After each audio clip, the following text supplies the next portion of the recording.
وسلم سبحانك لا علم لنا إلا ما علمتنا إنك أنت العليم الحكيم ولا حول ولا قوة إلا بالله العلي العظيم. My most respected and honored brothers and sisters in Islam, Sayyidi al-Shaykh Imran, ta'ala anhu, it's truly an honor to be in Trinidad, and as the Imam mentioned, I'm already married, so I'm not looking to get married. But seeing that I'm here, I'm only making the intention to visit my Muslim brothers and sisters as a means to get closer to Allah subhanahu wa ta'ala. As Rasulullah sallallahu alayhi wa sallam has said in the meaning of what he has said, the narration which can be found in Abu Dawud Sharif, that when two believers meet one another purely for the sake of Allah subhanahu wa ta'ala, those individuals are upon light.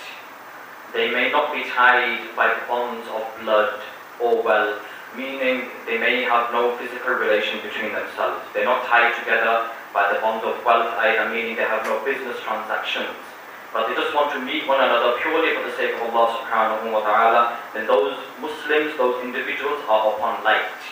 And Allah subhanahu wa ta'ala loves those individuals and He forgives them their sins for the sake that they got together purely for the sake of Allah subhanahu wa ta'ala. And thereafter the Prophet of Allah sallallahu alayhi wa sallam recited the ayah of the Quran, Ala inna awliya Allahi la khawfun alayhim wa la hum yahzanun. In the meaning of this ayah, that the allies of Allah subhanahu wa ta'ala, or the friends of Allah subhanahu wa ta'ala, they have no hope, they have no fear, wa la yahzan, and they do not have any worries. Alladhina amanu wa kanu yattaqun. These individuals are believers and they are firm upon the God consciousness. They are aware of Allah subhanahu wa ta'ala. Hence, believers amongst one another, they should make the intentions to meet one another purely and sincerely for the sake of Allah subhanahu wa ta'ala, removing from amongst them anything that will become a negativity. This month that we're in, the month of Rabi'ul Awwal, in the year 570, corresponding with April the 22nd, on Monday morning, some 54 minutes or so past dawn, 12th of Rabi'ul Awwal, the Prophet of Allah sallallahu alayhi wa sallam was born. And there is no doubt that he sallallahu alayhi wa sallam is the best of creation. And he sallallahu alayhi wa sallam is the one who holds the most esteemed character. And he sallallahu alayhi wa sallam, when he spoke to individuals, he would make them feel as if they were the most important person in his life. Though he was not tied with them by blood or by wealth, but the fact that they were believers. And even before he declared his prophecy, remember it was the kuffar of the Quraysh who gave him the title of As-Sadiq, the truthful one, Al-Amin, the trustworthy, though they had no bonds with him.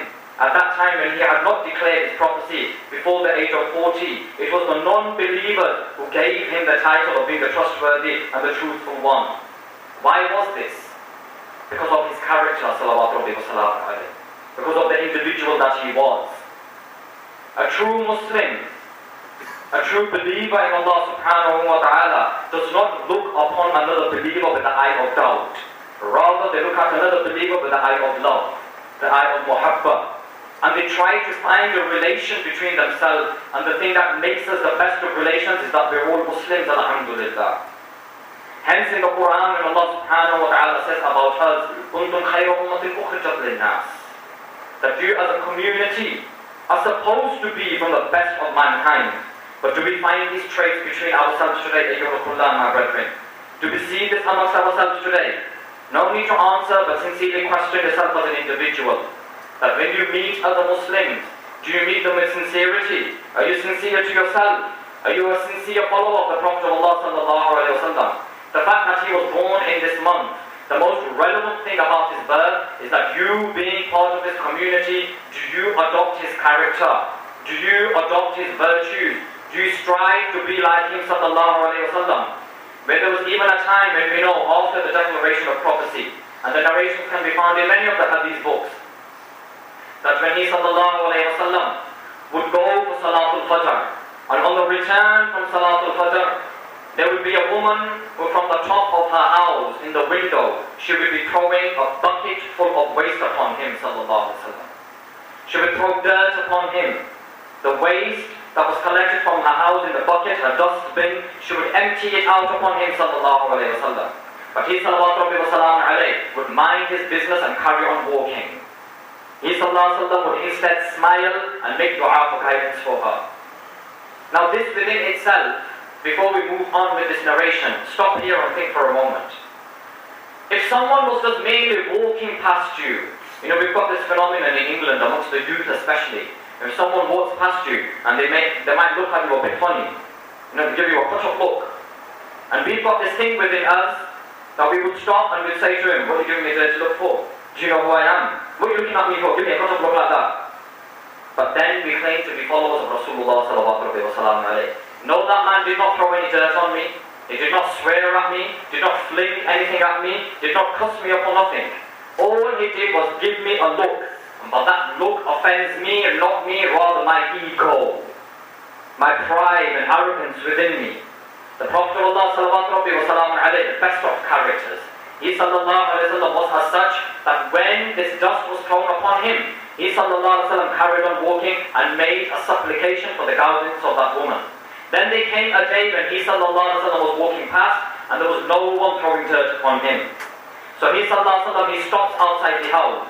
And he goes inside the house and he inquires as to where is the woman who used to throw dirt upon me. And he sallallahu alaihi wasallam, he finds that this woman is ill, she is not able to get up, she is poorly, she is not feeling well. So he sallallahu alaihi wasallam, for the next 3 days consecutively, he takes it upon himself to look after her. He brings her food, he starts washing her clothes, and he starts nursing her back to health.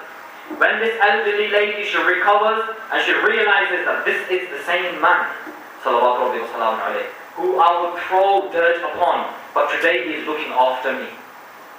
The man I would go out of my way to offend, today that very man is looking after me. The mere expansion of the beautiful character of Rasulullah sallallahu alaihi wasallam takes heed of her. It takes heed of her to the extent where she realizes that the one I used to hate for my own sake, he loves me for whoever's sake. This man loves me, does not look for a difference between me and him, rather he found the similarity that he is a creation of Allah and she is a creation of Allah. And he sallallahu alaihi wasallam went out of his way to look after her. The fact that he showed and expressed this beautiful character towards this woman, she takes shahada and she becomes a Muslim. He did not go out of his way to pull out a sword upon her neck. He did not threaten her with hellfire when she died. He did not tell her things which would bring about a negative attitude about the deen. Rather, all he done was express beautiful character. This is what made her come to the deen.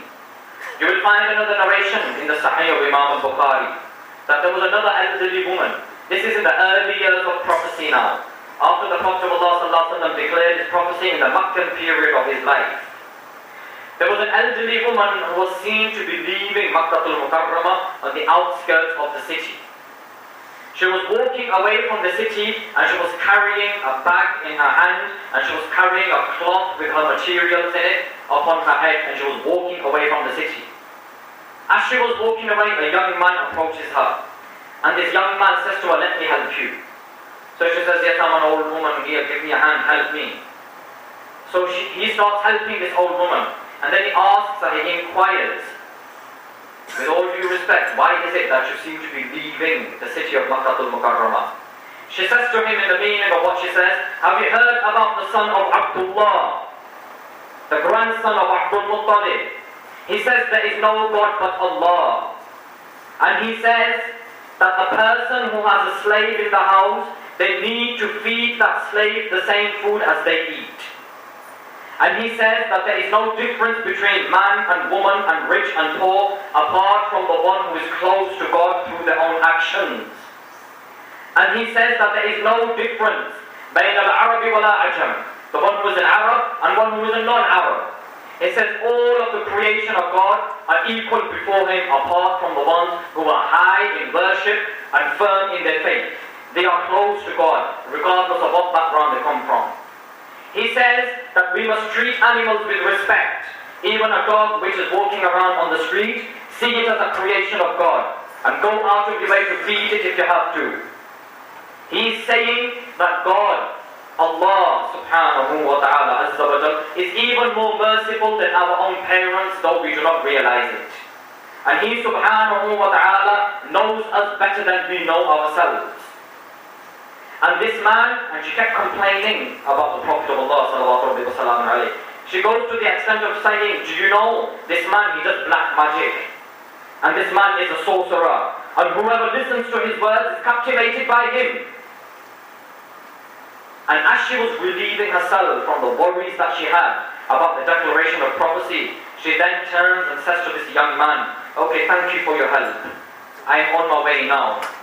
And she smiles at him and he smiled back at her. And he gave her bags back to her. And she starts walking away from him. And then she stops and she turns and she says, by the way, young man, Ma ismuka, what is your name? He says, Ana ibn Abdullah, ismi Muhammad. I am the son of Abdullah and I am that Muhammad you were speaking about. She sees this expression of beautiful character within him, that she stood there, she cursed his lineage, she cursed him as an individual, she cursed his belief, she ridiculed him, she made a mockery out of him, but he, salawatu rabbi wa salamun alayhi, the beautiful man that he was, did not even respond in a negative way. Rather, all he done was stood there and he listened to her. And when she hears that he is the man that I was dissing and cursing, she says to him, why is it that you did not reply to me? Why is it that you did not rebuke what I was saying? He said in the meaning of what he said, you were troubled and worried by misinformation. You were given information which was not correct. If I was to challenge that information, then it would have been that I would have added to your worries. Rather, I took it upon myself to adopt a better virtue and just to take it and listen to what you have to say. Once you are relieved, then at least I can say I helped you relieve your worries from you.